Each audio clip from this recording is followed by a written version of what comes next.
Hello, guys. Thank you so much for coming back. This is another episode of the Sleep Well Journey. I am Dr. Callie Hale. And I'm Dr. Kyle Hale. And we are both really excited to have our next guest, Jaxson Appel. He's also a friend of ours and definitely understands airway and what we do here pretty intimately, given he has a lot of kiddos and himself in treatment.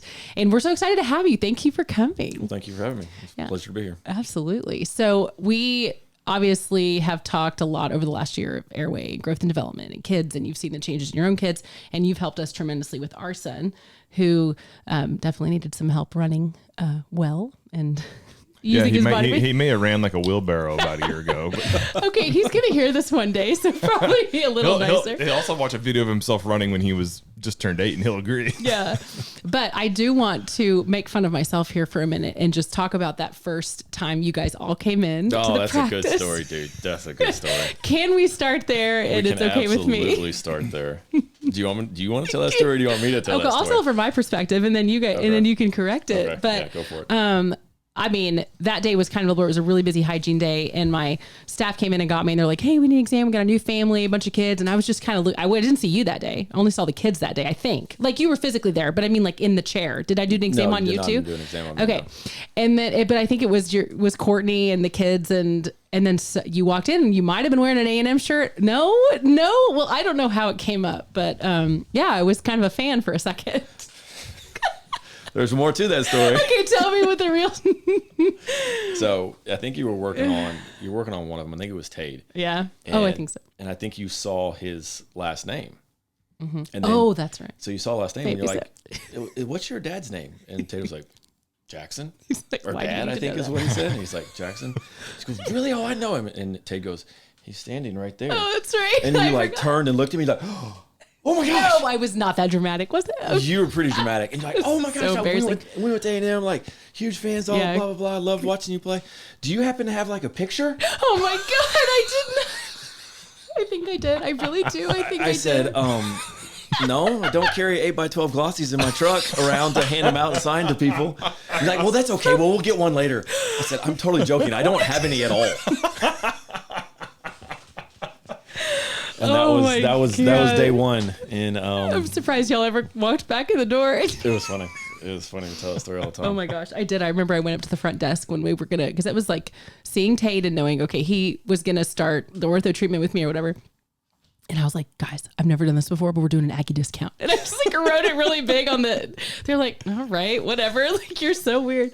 So I did. Yeah, It was funny. That was great. Yeah, I don't carry many 8x12 glossies around. It's just a thing that Well, I just didn't keep know the we were 2x3s. Yeah, just the wallet The size. wallets. The wallet size. Oh yeah, I got one. No, that'd be funny. That was really funny because I remember we have a few pro athletes and collegiate athletes in the practice. And even when Callie and I are high school sweethearts, so even when we were at A&M together, we would pass any person that was tall, fit, muscular, wearing all Aggie issued stuff. She'd be like, "What do you think? What sport do you think they play?" Oh my gosh, Every single one. You Track could and- literally track throw me and under the field, bus right now. Football. If she saw a 350-pound dude, any shape, do you think he plays football? I was like, "I don't know. Why'd you go ask him?" And then here comes this skinny little white dude standing in your office. Like, "You're a lot smaller than I thought you would be." No, we're just big Aggie fans, but I don't. That was like Aggie football was like the only thing we watched. You know, I mean, Yeah. he watched other things, but for me, definitely. Yeah, So. we did get in trouble because we didn't know that A&M was in the tournament, the basketball. Oh yeah, they're number 9. Yeah, we turned it on just to see them blow their huge lead a couple of days ago, but we won't talk about that. Yeah, we're used to that. We're Aggies. Yeah. Oh yeah, always breaking. but it was really fun, and I was so honored to help you guys and get to know y'all, and it's just been awesome. And I didn't know what you did for JASAT until way later. It was crazy. Like, I remember you came in for a check or something, and I must have just brought it up, or maybe I saw something you posted on Instagram and I was like, wait a second. Like, I know that our trainer doesn't help kids that young right now. And like, I didn't know you didn't. You were like, and I was like, we are coming. And it has been crazy transformation for Benton. Mm-hmm. Yeah, he's done well. Yeah.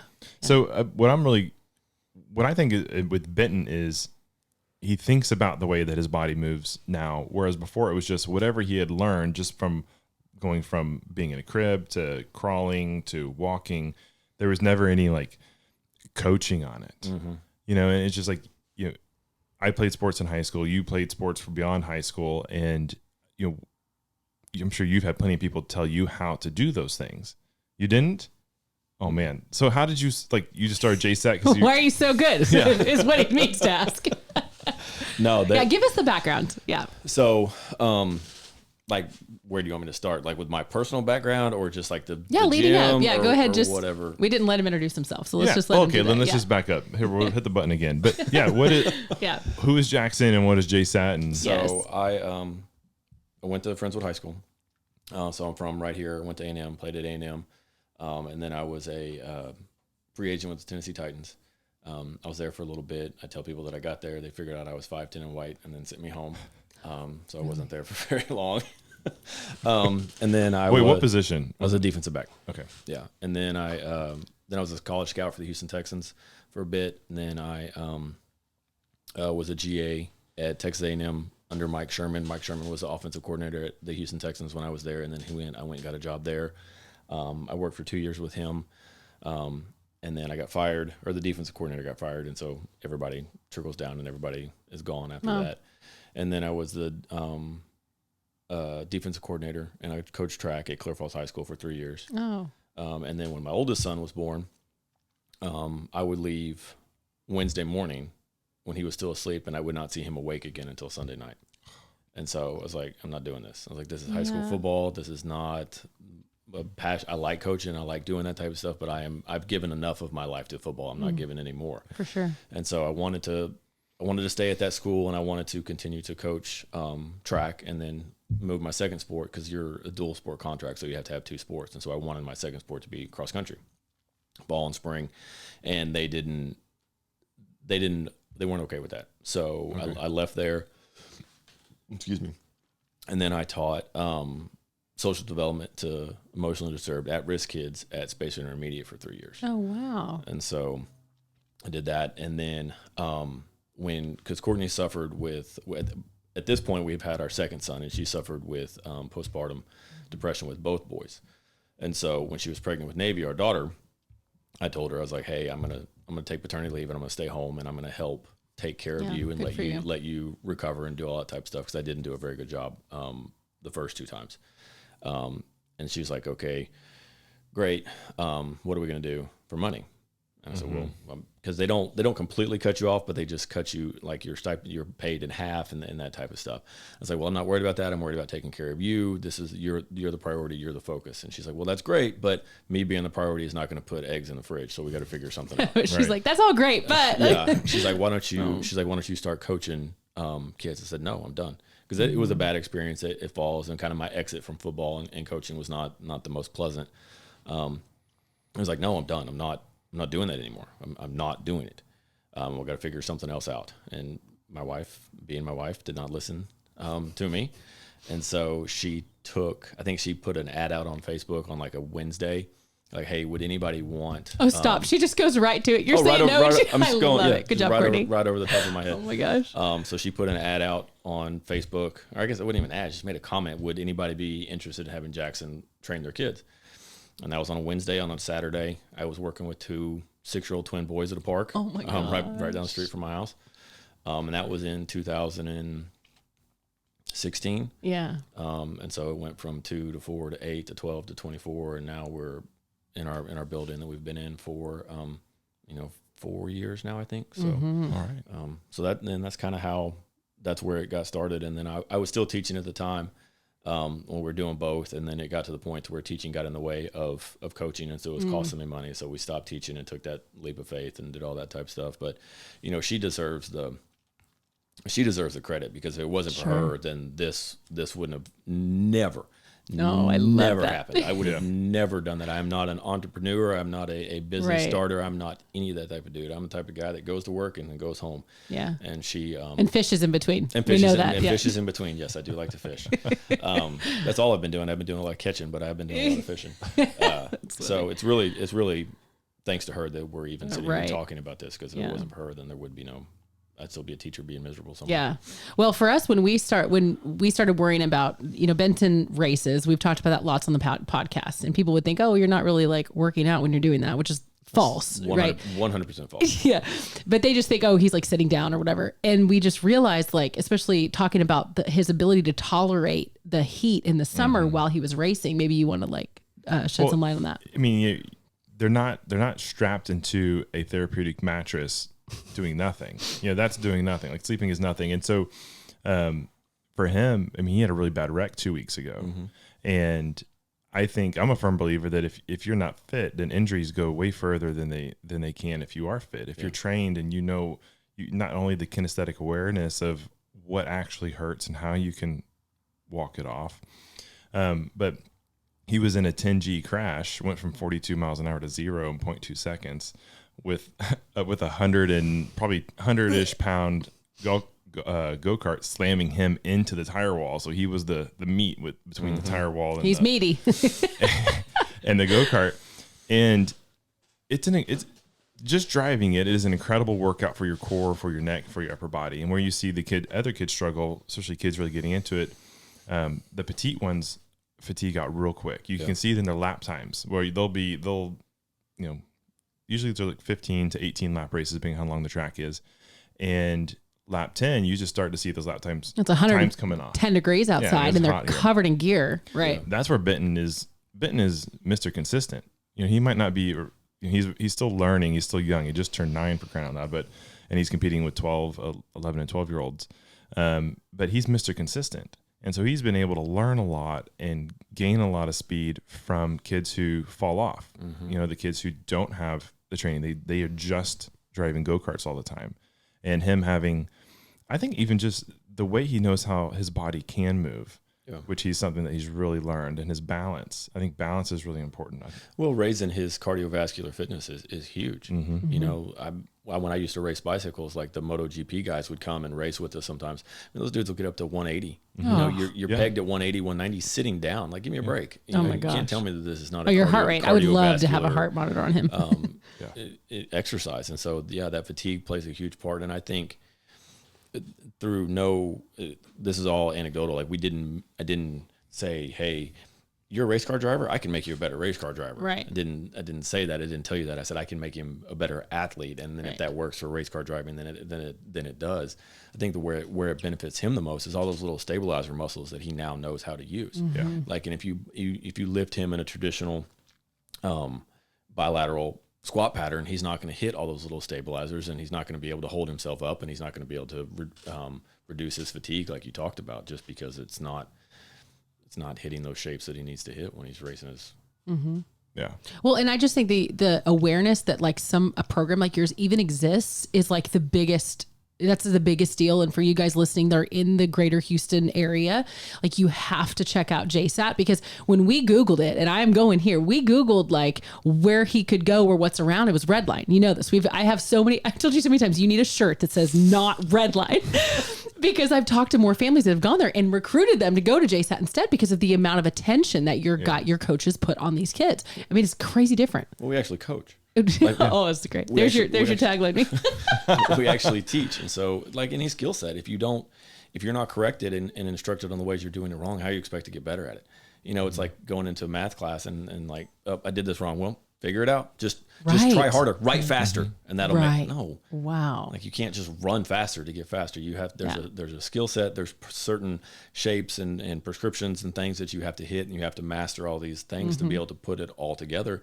And if you're not taught how to do it, how can you expect a kid to do it? Yeah. And just not enough people know you exist, for sure. So hopefully this changes that a little bit. That would be fantastic. Yeah. Because I'm serious, guys. If you go and you watch, and I'm there maybe 1 out of the 2 times a week, and you can go, the greatest thing ever for working parents and moms, like just my own personal thing, is that on the four different time options in the afternoon, you can literally show up to any of those 4 time options. Correct me if I'm wrong. It's 4 o'clock, 5 o'clock, 6 or 7. You don't have to tell them which one of those it is. And you pick any of the days. I pay for twice a week.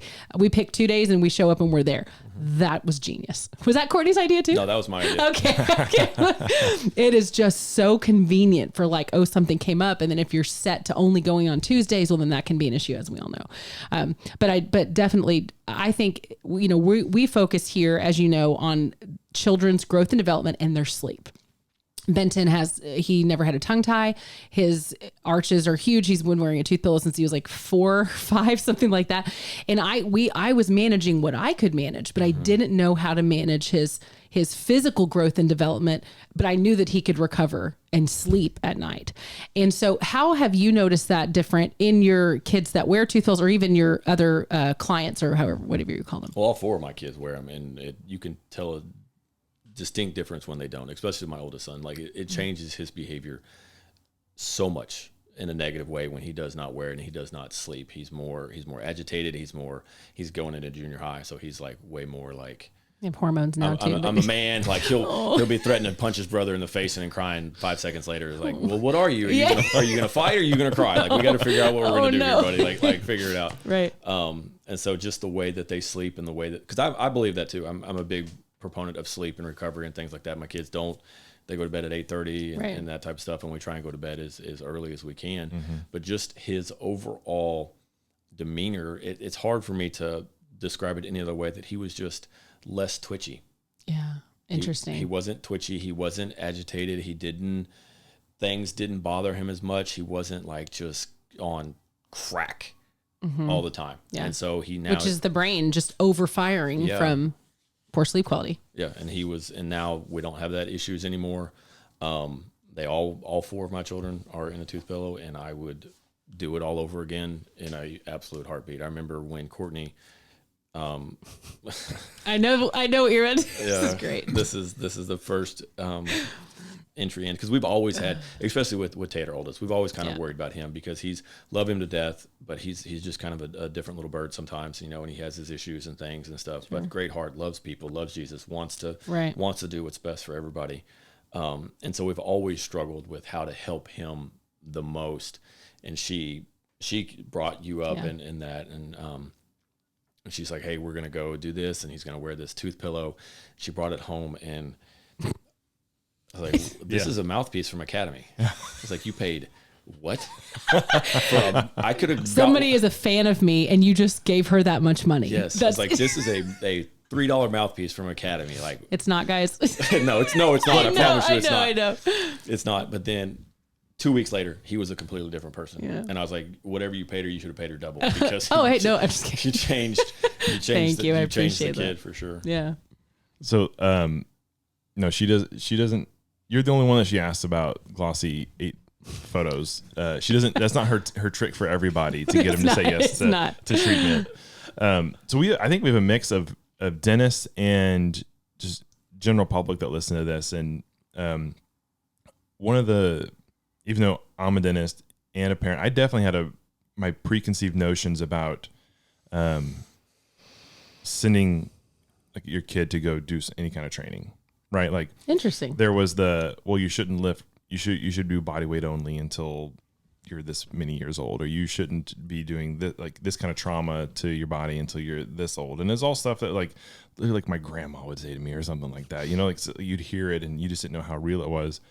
And what are some of the things that you hear that are kind of like old wives' tales type folky stuff when it comes to fitness in kids? I've heard the lifting one. And people will cite studies, but they don't go in and they actually read the study. Like the sample set of that 10-year-old or 11-year-old was lifting 3 hours a day, twice a day for 12 weeks. Oh my gosh. Holy crap. Well, yeah, no wonder you're going to get overuse and injuries. I mean, and I'm generalizing. That's kind of, don't quote me on that, but that's kind of like the sample in those studies. And it just blows my mind, because people are like, well, we don't want them to lift. Mm-hmm. Okay. Well, I just watched a 10-year-old jump off the top of a swing set 15 feet to the ground, hit, roll, get up and run. Mm-hmm. Yeah. But you don't want him to lift a 45-pound dumbbell in a controlled environment with an adult standing there right next to him. But he can jump off of that just fine. Mm. Right? Yeah. So they put, makes sense. As young people, they put tremendous more load on themselves just being young people than they ever would in the gym. Mm-hmm. And we don't start everybody lifting weights. I mean, Ben I don't think he ever has lifted weights, and he's not at that point yet. Right. But the goal of what we do is to make them better. It's not to make them tired. Yeah. Right. And so far too many people, in my profession, in my opinion, equate the quality of a workout with how tired they made Yes. their client. Yes. And I say it all the time, any idiot can make another idiot tired. Like that doesn't do any good to anybody, Right. you know? Right. The kid doesn't like it. The parent is upset because he's spending his money. He's not getting faster. The kid doesn't want to come because it's a grind and all this other stuff. Mm-hmm. And so when you shift your mindset from, I'm not trying to make you tired, I'm trying to make you better. Mm-hmm. Then that really helps. And so as far as lifting concerns in our gym, I tell people, you don't put a big engine in a Ferrari and then have it sitting on 4 flat tires. Right. It's not going to go anywhere. So you can put a bigger engine in it. You can go from a 450 to a 550 or whatever, but if it's still sitting on 4 flat tires, it's not going to go anywhere, right? Right. So that's the analogy to lifting weights. You're trying to make the engine bigger without putting air in the tires. And so we, as a company, we put air in the tires by teaching you how to move within the framework of your body, where to place your hands, where to place your feet, how to achieve the proper angles within the framework of your body, so then you're more efficient. Yeah. And then once your technique outperforms your ability to produce force, that's when we start to add the external load. And then we get your engine bigger. Then you have the form and the technique That's awesome. and the engine. And then you're going that way. Yeah. That's so relatable, because I think I know my parents did this to me when I was trying to play hockey, and of course when I was in football, and it was go get tired. Right. Like it was go get exhausted, because if you got exhausted, well then maybe you won't get as exhausted when it comes to the game or whatever it was. And then when my parents sent me to Canada when I was 15, and Canada was, you're going to be tired, but you're going to get tired because we're just going to do this a lot. Yeah. And they were all about technique. It was totally different. The Canadian style hockey was totally different than down here. And we had days where from the time you got on the ice, all you were supposed to do was skate backwards, which is crazy. Mm-hmm. But you want to talk about getting good at skating backwards, just do it a bunch, because usually you only did it down here as like a transitional exercise. Yeah. And so, which is crazy, because you were really good down here, good enough that they wanted you to go there, and then you got there and you were like, oh absolutely the worst. I was trash. I mean, they were kids, like, are you here to clean up the locker rooms? Like, I was just trash. Like my roommate Yannick Ryan was either on he was on the French national hockey team, so I believe he like went to the Olympics or something like that. Like, can you like Kyle's like, hi, I'm a little boy from Lake City, Texas, but what they were everyone was really good at the skill, right? And down here, I mean, it was just brute force, you know. And so I can totally relate to learning how to run really well.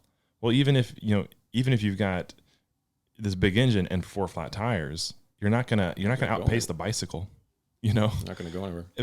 So I love that analogy. And I have to kind of bring home that point. I'm working with I have a guy that's training for the NFL Combine or the NFL Pro Day. He played football at Kansas State. His name is Seth Porter, and he and I are having a conversation today. And he was talking with one of his buddies that's also training and doing that type of stuff. And he told his buddy, he's like, "Yeah, I'm learning how to run for the first time." Stop. Wow, and he's 4-year ball player. Sick. He was at Kansas State for 6 years. Oh my gosh. And Kansas State has a very good strength and development program. I mean, their coaches there, they're way ahead of what other people are doing. They do a great job. But still, he's like, he's teaching me how to run like a track guy when I didn't know how. I always just ran like a football player, you know. Wow. And so that was a conversation that we had today. For sure. That's incredible. Well, that's what I don't think anybody understands. Like when they are signing up for these other programs of like, what are you actually getting? Like, what is your child actually learning? And it was just, to me, I remember when we decided to do this, I don't know that you were ever really hesitant about Benton to go to JASAT, but it was just more of like, okay, but I heard that we shouldn't lift, like, what is it going to be? And then when I started sending him videos of the way Benton was running, and then he was like, oh my God, we need to live there. And I'm like, I know. Like, yeah, that natural form runner, is that what it's called? True form runner. Mm-hmm. I mean, that was just like, honestly, I'd never seen Benton move his entire body in unison on purpose. Like, I've seen him fall off things. Mm-hmm. I've seen him get knocked over. But that was totally different. That was just like, it really immediately sold on what y'all are doing at JASAT, because it's really important to me. I mean, I felt like there was a lot of pressure on me to perform in high school when it came to hockey when I went to Canada, because Canada was like absolutely another level. Mm-hmm. Like it'd be like showing up for this race against Ferraris with a bicycle and flat tires. Okay. I was totally outgunned, because I was the slowest. I was one of the smallest. I mean, it was just crazy to think I was 6'3" back then. And you were like 175 pounds, and it was just incredible. No body fat. Like, I mean, we were playing hockey 4 times a day, 5 days a week, and then we had the weekends off. But in year at this school, no stranger, everyone's a stranger to me. And I just remember thinking, how are you guys moving? I can't even take my skates off right now. And they're up there like chit-chatting, jumping in the shower, doing the regular locker games. And I'm like, please no one look at me. I can feel the flushness in my face. I'm going to throw up. Like, it's just, but the skill was in how you did all those things. All my coaches down here were the dads. Yeah. I mean, no one was That probably explains. a former player. Like, because they were all from Texas. Like, we were lucky. Sid Mowbray was one of the coaches that I had. And his son, I can't remember his name, but Sid he and his family were from Canada. It was like the first hockey coach I had, which actually, he said something really funny to me once when he saw my mom carrying my hockey bag into the ice rink because he was up there at the front. And I probably You need to say it. You just need to say it. Yeah. So my mom's carrying my hockey bag. I'm like 13 at the time. And hockey bags are heavy, right? And I've got my stick, we open the door. And Coach Mowbray's right there, and he goes, "Hey, does your mom hold it when you pee too?" And I was like, "It's a legitimate question." I immediately grabbed my bag. You were like, so embarrassed. I'm never gonna. Well, hopefully he sees this clip because you've remembered it forever. But he came through and he implemented the USA Hockey coaching stuff, which was new to us, and it was like, whoa, like technique. And then of course you only have him for a year, and then you're on to the next set of league and dad. And we just got lucky. He happened to be coaching his son's team for that level, and I got to be on that son's team for a little bit. So that was the only time we ever got exposed to it. And well, would that be sort of normal that like it's a lot of coaching is coming from that's dads, like whether it's football, whether like around here? Well, and then also I think if you join a Pee Wee team down here, it's dads who probably played or had an interest in it, but that was it. They probably all went to school for marketing or engineering. And then they got out and all they know is marketing, engineering, and their time's playing football. And they're going to YouTube probably whatever gap they think the kids need to further their understanding or their skill. Right. But, I mean, I would, as a parent, I don't even know what to Google to help my kid run faster. Yeah. Like I would literally Google what helps my kid run faster. It'd probably be a bunch of clickbait. And then I'd probably end up buying him Redline pops up. Yeah. We are talking about. So when bringing it back to like some of the sleep stuff in your whole professional career, like when you were playing at A&M, for example, like, do you feel like your sleep was good? Is that even talked to? Okay. Cause I look at players like, and I don't know much about football, you know that. But I look at like JJ Watt throwing his head back and rejoicing after a play or something. He's wearing a breathe right strip and his mouth is so narrow. It kills me.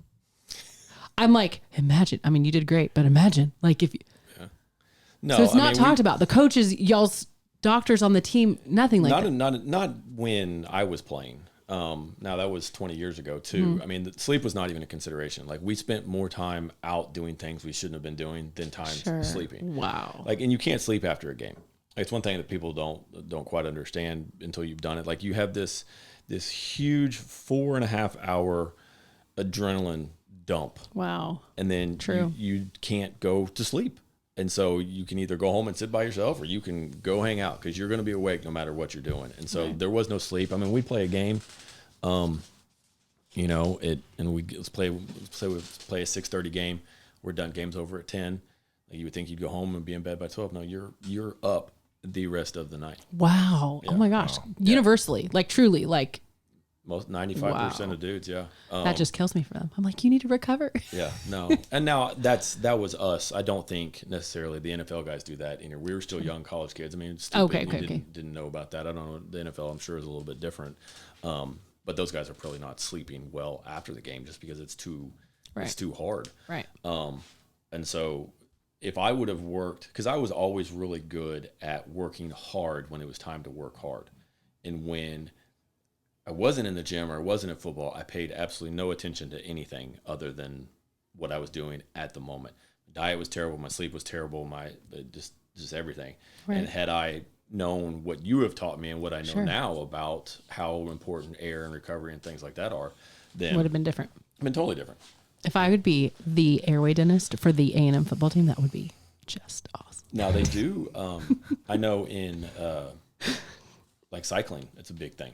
Yeah. Like endurance athletes have a much so more, they talk about they're it more. A lot more open to the airway dentist and that type of breathing than like field court sports are. Yeah. Right. Okay. So Interesting. The endurance side of it, like, cause I follow professional cycling too, like the European teams, like they all have this kind of stuff, and obviously the teams with the bigger budgets have more in that, but it's much more accepted over there. Over here, guys are like, oh, I just got to run faster, or I'll go to bed, or whatever. I don't think recovery has been adopted in American society as much as it should be. Right, definitely. I wonder what that would look like too, because I've seen that same thing in cycling when they talk about trying to increase their Vmax through, optimizing, the exchange of oxygen into the blood. Like blood doping? And, things like that. That works too. Yeah. Right? Yeah. And so I wonder how, I think if it's just related to recovery, well, it's probably not going to get picked up in stick and ball sports because it's so short, right? Like most people, what is a hockey player plays maybe like 2/3 of the game if you're on the A line. And then, so what you've got like 40 minutes of hard work to do. Sure. Whereas a cyclist, you're talking about maybe a 6-hour race or something crazy. Yeah. And so then it actually feels like you hope to never be in recovery, but you're trickling to stick and ball sports. I mean, you look at and I've seen it come up recently with a couple of track athletes where they talk about they're running with their mouth closed, and the size of their noses and their arch widths and things like that, because of breathing through your nose is better all the time. And Well, yeah, I always wondered, like, what is the actual, like, when you're at high speed, your mouth's going to be open, right? Like when you're running really fast, or what do you guys? Not necessarily. Well, if you're, I mean, in football, you got a mouthpiece in, do you have to be? so your mouth is closed. How did you do? Did you feel like you could breathe with the mouthpiece in yourself? Yeah. Wow. Probably be better now. Maybe faster. I'd be better now. Yeah, I'd be much faster now. But yeah, those world-class track athletes, a lot of those 100-meter guys don't even breathe during the race. what? Oh my God, they're holding their breath. Wow. And there's this one guy, his name is Su Bin Chan. He's a Chinese Asian record holder, and he actually at about 60 meters, if you watch him as races, you can see him. He like, and then goes. breathes in, then it holds, and then goes for the back half of the race. Yeah, I just saw a 60-meter race for the first time because I think they just had a big meet. Yeah, the U.S. Nationals. Yeah. And they had the Worlds too. Okay. The Worlds. Because I was watching the 60 meters, because one of the things that whoever's commenting on whatever's happening said they don't breathe in the 60. But then, so I'm watching the start and I see him crash into the wall, the pad on the wall, they go uphill and then crash. And I'm like, what? They couldn't find like another 40 meters somewhere for those guys to walk it off. Oh, geez. So outdoor it's a 400-meter track. Indoors is a bank 200-meter track. Yeah. So there's just not enough room. Yeah. So they Sprint into the wall. sprint right into the wall. They literally sprint into. Oh my gosh! It's like ow. it's like a 10-inch pad, like a gymnastics pad on the wall. Yeah. And they all just kind of crash into it. I mean, these dudes are moving 10, 11, 12, 13 meters a second. And they're just, Yeah, it's like a go-kart accident. No, just, Not to mention they have to not trip up going uphill to that thing, because I can imagine the road rash those guys would get if some they of them trip. fall. Yeah, for sure. yeah. Well, to me, it's just like that. I think for the coaches and for the young athletes that are trying to make it big, like to have any idea how much different their recovery and their performance would be if they didn't have bracket wire braces that was retracting their mouth and making it smaller. Yeah. And that's where I've been so obsessed with, like, look how you are training the kids at JASAT and how much that is helping Benton. I'm like, I got the jaws, but we can't forget about these kids' physical fitness, because they're not getting it at school. They're not, absolutely not. And it's so affordable. And everybody just needs to know about you guys for sure. Definitely. So how does this affect you? Maybe you've been holding your mouth wrong on the boat, and that's why you've been doing more fishing. That's my grandfather's old thing. That's 1,000%. My mouth has been incorrect the whole time. That's what my dad always said. Can't catch fish, not hold your mouth right. Hold your mouth right. Yep. Yeah. I've heard that one. So what kind of fishing do you do? Is it all saltwater? Saltwater, inshore. Okay. Trout, flounder, redfish. Wading mostly with art fish. And fish photography, which I didn't know was a thing until I started following your page. You photograph fish? Oh my gosh! Do you not follow them on Instagram? I do. These aren't like minor pictures. I just like to take pictures. Oh, okay. They're amazing. Yeah. I didn't even think fish could be pretty. Well, I gotta look one. I know y'all need to. Okay. We'll tag his Instagram so you guys can see. I'm gonna look it up right now. No, that's my personal stuff. Like, never mind. Y'all won't see that. There's no pic. Well, you can put it on there. I don't care. But there's no pictures of fish on the JSAT page. They don't really care. I know why that would probably be a little different. Yeah, it's like really gorgeous action shots of fish and of other stuff. My wife and my family. I Courtney's beautiful. She's prettier than the fish. It's like you post more pictures of fish than you do of your children. Oh yeah, that's awesome. That's a nice photo, man. Like really, yeah. It's awesome. Yeah. I'm like, that's an iPhone. Ooh, We man, fished. you're hardcore with your comments. Mother Nature plays no favorites. She doesn't. That dolphin is dead in the You doornail. don't get any dude. BS with Jaxson. Like Okay. it drowned. Like that. It actually that's over in West Bay, Okay. kind of by Swan Lake. Yeah. And so they have these breakers. And so what had happened was that dolphin, what we think happened was it was chasing bait up and it got on its side. Yeah. And then there was like here's a big rock and here's the wall, and it got like this, and then it couldn't get off of that's the sad. rock, and Yeah. so its blowhole was underneath the water, yeah. and so So it it just drowned. Yeah. I mean, and it hadn't been there long. I mean, and it was a big dolphin. Lawson was like, "It's a dolphin. We gotta help it." I know. I said, "Buddy, Oh. this joker's dead." Yeah. He probably weighs 1,000 pounds. Yeah. Like, I don't know. Oh, man, This look one at is you. Not, Yeah, it's really impressive. Yeah. not walking away. Hold on. Oh, geez. I was like, I figured this is the part we'd be cutting out of the podcast. No, this is the best part. This is the best part of the podcast. All right. Yeah, I like to take Stop pictures. goofing off. Yeah. I've actually been, You derailed been us. paid to take pictures before. Shut up. What'd you say? Really? I said I was a photographer that got paid to take pictures at one point, Really? Awesome. No, that's really neat. and then Very it became cool. stressful, so I didn't do it anymore. Was that your excuse whenever you didn't catch fish? You come home and Courtney be like, "You didn't catch any fish?" No, I was a photographer today. I was just doing my photo. She doesn't even ask me anymore. She's like, "How'd you do it?" I'm like, Oh, that's so funny. Oh, my gosh. anymore. Like the last half of my 4th year in dental school, I was done with requirements and I was really not burned out, but really ready to move forward. Callie had already been out of dental school for 2 years, and we moved out to League City. And 45 was under. They started the Bay Area, El Dorado, and 518 bridge construction during that nightmare that we all had down here. Right at the same time, moved down here. So sometimes it took me almost 2 hours to get to school in downtown, and then on the way home. So there was several times. Right after Benton was born, he was born after my third year, and when I started, we had school in summer too. And there would be times where I would see him Sunday night, and I wouldn't see him again until Saturday morning because I would leave so early Oh, it's before kind he of what woke Jackson's up. saying. Yeah. And then by the time I got home, it'd be so late he'd already be in bed, and it was really a bummer. And so I worked really hard to get done, so I didn't have to go back to class because once you're done clinically and take all your tests and all that crap, they really don't. They do kind of expect to see you every now and then, but not all the time. So I just built a little fishing pole rack, and we went fishing on the beach. I took my 1.5-year-old to the beach, my 2-year-old to the beach, Oh, you probably had so 3 much times fun. a week. I was working, great for me. Have fun, babe. And Callie was like, I would never be able to be gone the whole day, right? Because I'm not making a job of it. I'm there for the fun. So I'd always be back by like 3 or 4. My neighbor would always give me a hard time. He'd see me washing my poles off in the yard. And he's like, "You ever catch fish?" And I was like, "You know what, man? I'm having a good time. I could go there with no hooks and have the same amount of fun. I keep going. I don't know why I keep going." No. So The answer was no. I've always wanted my children to be. Courtney does not like it. She's not. Doesn't like the salt and whatever and all this other stuff. So we're working on that. She's gonna. I was like, I saw her on the boat the other day, she's and gonna come I around. slid up in her DMs, and I'm We're like, gonna get her you there. can't say you don't know how to boat. We're gonna get her there. We're gonna get her there. She's like, I love it. just Yeah. chipping away, just chipping away. And so I've always wanted them to be outdoorsy. I want Navy to know how to back up a boat and do that type of stuff and be able to drive a boat if she needs to, and the boys to be proficient with being outdoors and things like that. And so I've always tried to get them into it and get them to go. And Lawson and I went the other day, and I was feeling very, very nostalgic, very like I'm such a good dad. I Like, love it. he's coming with me. He said he wanted to go. He's the only one that wanted to go. Like, this is fantastic. I can see my name like Dad of the Year in the lights. Like, it's fantastic. This is great. This Fishing is Dad funny. of the Year. And I'm just thinking, just great. And I turn and I look at him like, buddy, what's your favorite part of fishing? Thinking, oh, it's Dad. It's all the life lessons that you're teaching me, the fish, all this Well, other of stuff. course, right. And he's like, Yeah. I always stop at Buc-ee's. Stop.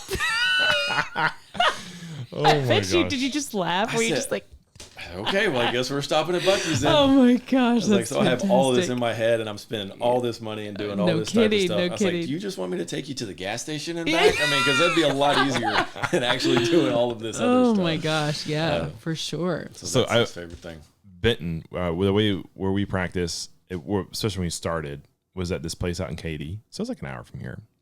And when you're taking the trailer and all the crap, it's like you get there, you unload. 30 minutes after you get there, you're finally ready to go, and you're just watching him do things. I'm trying to coach him as best as I can to understand and what he needs. And every time after we leave, there's a gas station that's pretty close to it. It's really easy to pull into if you have a trailer. So I almost always will fill up there because it's convenient. It's a great place to grab, a bite to eat and a bottle of water. And well, then it turned into this thing where that's always where we got like a snack. And so every time when we packing up, Benton would be like, "We going to gas station?" And I'm like, yeah, we'll go to the gas station. But just as like, I thought he was asking me because he's always been a kid that like wants to know what's next. And so, yeah, I'm just telling him what's next. So he didn't get any surprises. And then it turned into this, like a Pavlov's dog reward thing where if he went go-karting, he got to go to the gas station. Yeah, he got a Lunchable with a Reese's in it is what he got. Gosh. Toxic, horrible things Mom would never give him. This is in the past, not too distant past, but and then it was like one time I was like, man, I got a full thing of gas. I don't really need it. And we've been here for a long time. Let's just head home. And he was like, what? He's like, we're not stopping, but we went go-karting. But we went go-karting, Dad.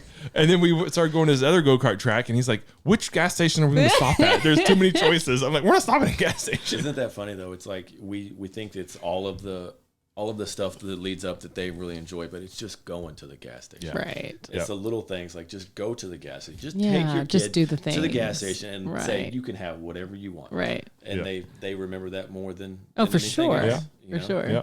Except when you're Callie and your kids are like, oh, I want this candy. And I'm like, absolutely not. Then I'm like, You Callie, can have you the should pecans. you can have trail mix and the zero Gatorade, which is probably still That's still terrible. somebody will roast Still me gross. for. But Yeah. anyways, yeah. So, All right.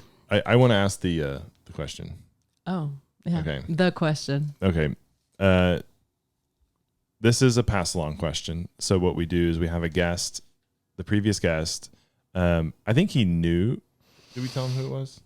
I think he may have knew who we were going to interview. I don't think he knew. Yeah, I'm not sure. I think we may have said like it was someone. But in usually it's just, sports what's your business. question for the next person? So you Yeah. answer this guy's question. I want to ask you his question. Okay. And then gives you a little primer. We're going to ask you for a pass along question. Oh, Okay. jeez. So Surprise. That was not in the rundown, Callie. Sorry. I was not prepped for that. Sorry. So Zach asked you, what do you like to read?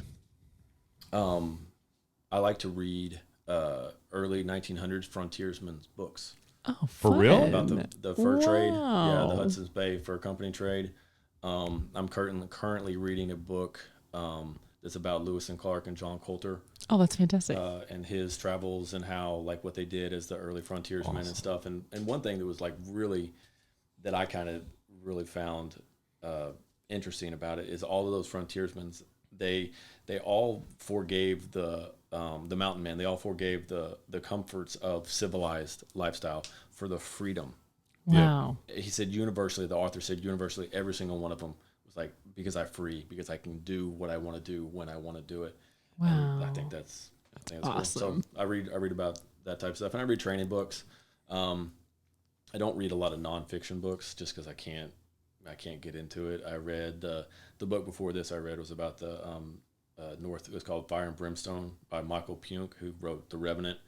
And it was about the 1917 North Butte mining disaster, where 165 miners died in a mining fire. Oh my God. And so kind of like the revolution of labor unions and things like that and stuff like that. So anything fur trade, early 1900s, 1850s and stuff is kind of Very cool. Get on that because I got a beard. I've always wanted to be a big mountain man.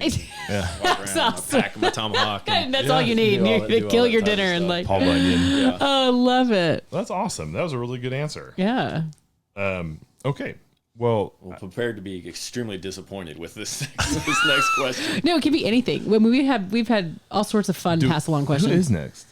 Is it your folks? We have my functional therapist and then my folks, but it doesn't matter. Like they're not really Okay. supposed to know who's next. They're just supposed to like give a question. Yeah, like give us a good one. we've had people say like, what do you do for stress? Or do you read your food labels? Like, it can be anything. So I'll ask a question that my daughter asked me the other day when I took her on a coffee date. She says, if you had 3 wishes, Daddy, what would you wish for? All right. I So, love Ask them that. if they had 3 wishes, what would they wish for?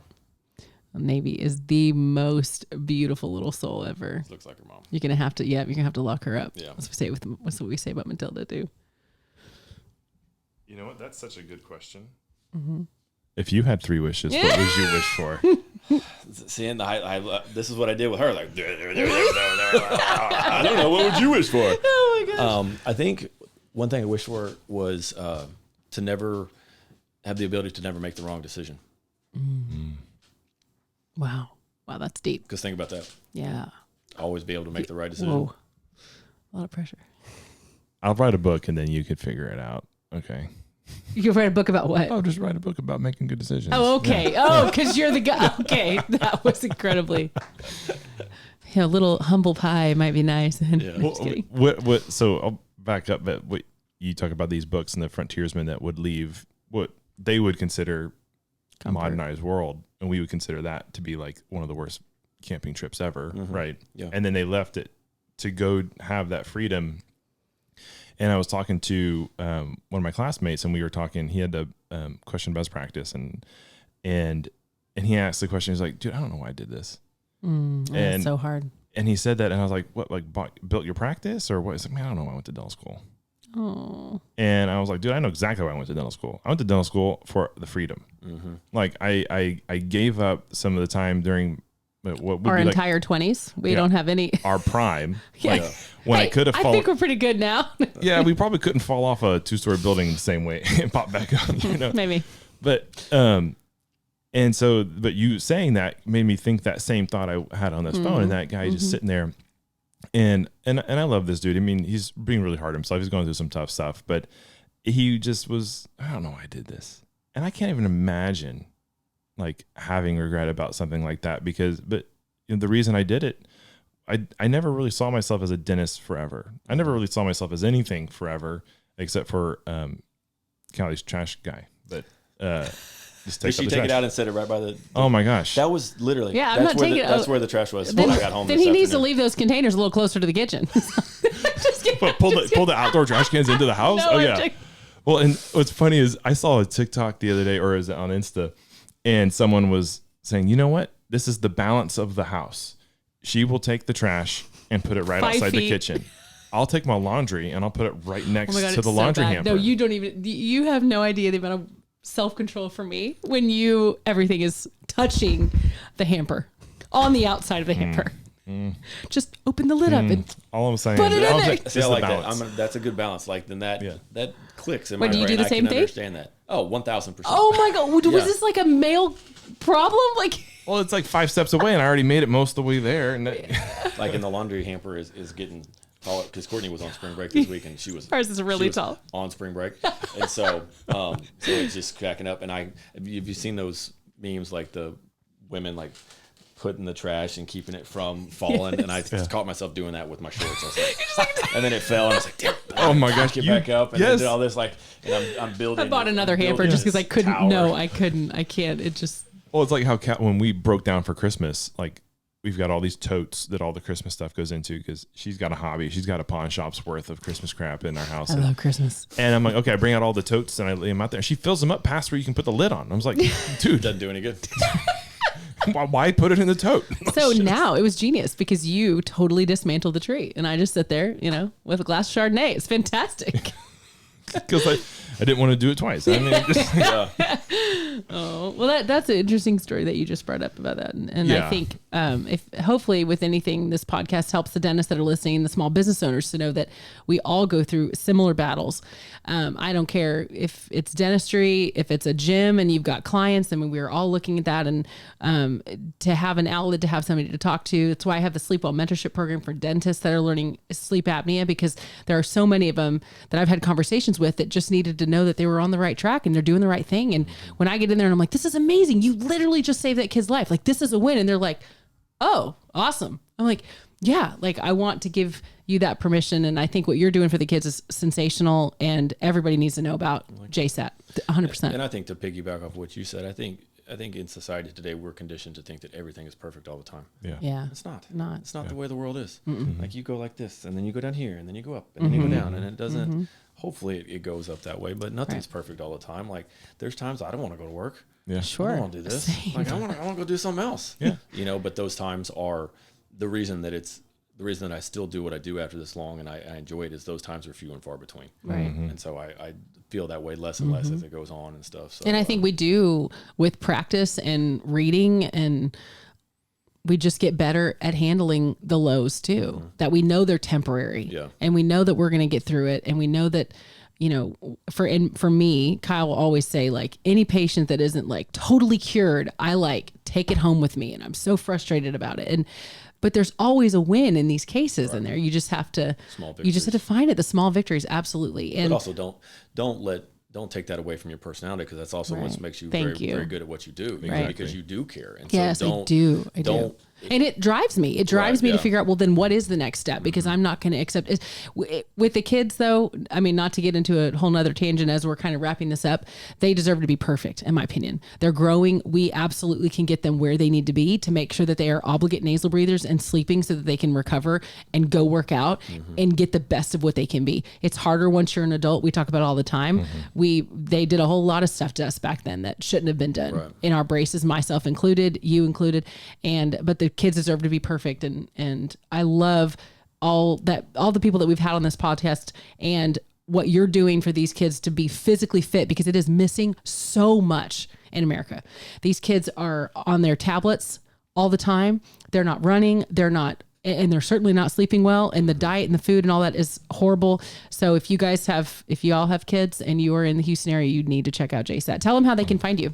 Again, go to the website. It's just jaxsonappel.com, JAXSONAPPEL.com. That's our website. We're on Instagram, JASAT Speed, Facebook. You can, any of those typical outlets. But yeah, and I think the phone number on the website is my cell phone. So they're going to get direct access to you. Oh, I mean, people are going to see this, right? Is that where the autograph hotline is too? You know what? One of these days you should just give me one that's signed as a gag gift. Okay. We've talked about that before, actually. Really? Y'all have? Oh my God, I would die. Yeah. My birthday's May 7th. Okay. There you go. That's your birthday. I kid you not, it will be in our office, like with the other sports memorabilia that he has collected over the years. Okay. Yeah. But this was really fun. To you know how you said you want the kids to be perfect, and my philosophy is I'm the same way. Like I want them to learn from me to when I'm not around, they're still able to reproduce the skills with what I've taught them. Right. So that's when real transformation takes place, is they're able to do what I've taught them when I'm not around. And then they can continue to grow and then get passed on to the next coach, and hopefully they'll foster their development and they just continue to go that way. So I totally agree with that. It's worth it. It's worth every penny. Well, man, this has been really fun. Yeah. This has been really fun. Thank you for coming, joining us. Having me. It was fun. Thanks for letting me find your Instagram with all your cool photos on it. Don't ghost it. Just make sure you like it. Engage. Engage. Feed the beast. Like, comment, and subscribe. Right? Yeah, like, comment, and subscribe. Oh my gosh, that's fantastic. Well, we'll wrap up. Let's see. Do we have one more guest before we're going into season 3 or 2 more? It'll be back to you and me. Yeah. You'll have to listen to us for a little bit. So, all right. Yeah, but we're wrapping this up. We've got 2 more guests, and then I think we'll call it for season 2. Yeah. So thank you for listening. We are thesleepwelljourney.com, and you can find out more about what Callie's doing, not just on the professional side, but a little bit on the personal side too. And then you can also, if you're a patient looking for treatment, we do have the airwaydentist.com, and that is 2 locations, one in Sugar Land, one in Friendswood. And we're happy to see you there. We've got an awesome team of dentists to help take care of you, all been trained and mentored by Callie. So anyways, thanks, guys. Chat later. Bye-bye.